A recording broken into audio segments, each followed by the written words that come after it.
Have you ever thought about how a simple habit could be the difference between safety and vulnerability? Today we're going to explore intentional living and how that can have an impact on your personal safety.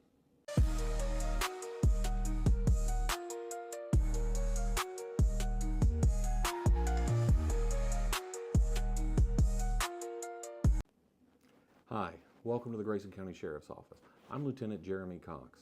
And so today what we're going to be discussing is personal safety and intentional habits that we can build into our everyday life to help us maintain safety at home and even when we're out and about.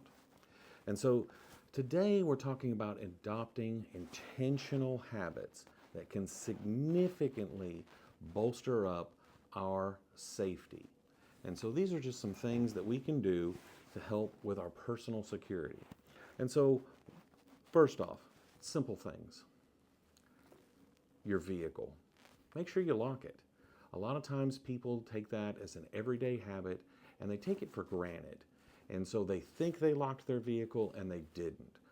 Take a few minutes, take a few seconds, and just make sure you've locked your car when you're at home or when you're out at the store. Also, don't leave valuable items in plain view inside of the vehicle, even when the vehicle is parked in your driveway or on the street right out in front of your home. These are just make very tempting targets for criminals. And so to avoid that, just simply make sure you take everything that you need out of the vehicle, especially those high value items, and bring them into the home. Also, park in well-lit areas, especially when we think about parking at night in a parking lot, maybe when you're going out with your family or your friends. Try to find a place that's near a light pole, and so that illuminates your vehicle. That light can help deter individuals from looking around your vehicle, maybe trying to do something to it, damage it, break into it. Consider also the home itself, right? So one of the things that we can do, make an investment in outdoor lighting. Just simply turning on that front porch light, making sure that it's lit, making sure that that light bulb works. That can discourage individuals from wanting to approach the residence. And then there's always the opportunity for exterior lighting, whether it's lighting that's operated by a switch or maybe lighting that's operated by a sensor. So when the sun goes down and dusk hits, those lights will kick on. These are just some small things. Secure your windows. Make sure they're locked. Don't just think that they're locked. Make sure that they're locked. Go and physically check them. And then maintain your landscaping. A lot of times individuals are looking for homes that are unkempt.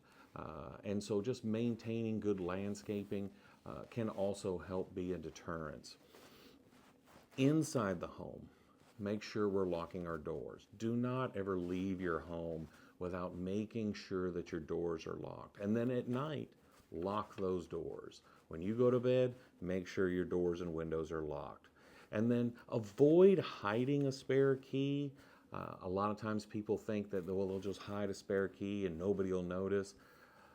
But criminals look for those things. And so they know that there's a potential for them being there, and they're going to look for those obvious signs that there's a key. Again, we talk about using lights and timers. This can also transfer inside the home, especially if you're going to be on vacation or away from the home for an extended period of time. Putting your lights on a timer so that they will come on during the evening allows individuals to believe that maybe the home is occupied. So when it comes to these habits, one, stay alert. Always be alert to and aware of what's going on around you. And then when you're walking to and from a location, maybe your vehicle into a store or your vehicle into a restaurant, walk confidently. And then be sure of your surroundings. One important thing is to be sure where you parked, so that when you walk out of the store or out of that restaurant, you're going right to your car and you don't appear to be wandering around, not knowing for sure where your vehicle is located. So by intentional living, by adopting some intentional habits, we can make ourselves safer.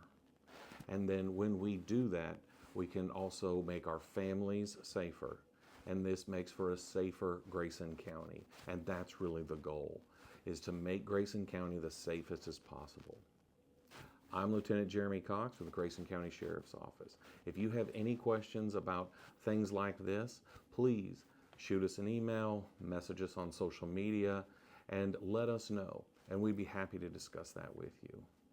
Join us again next time for our next video.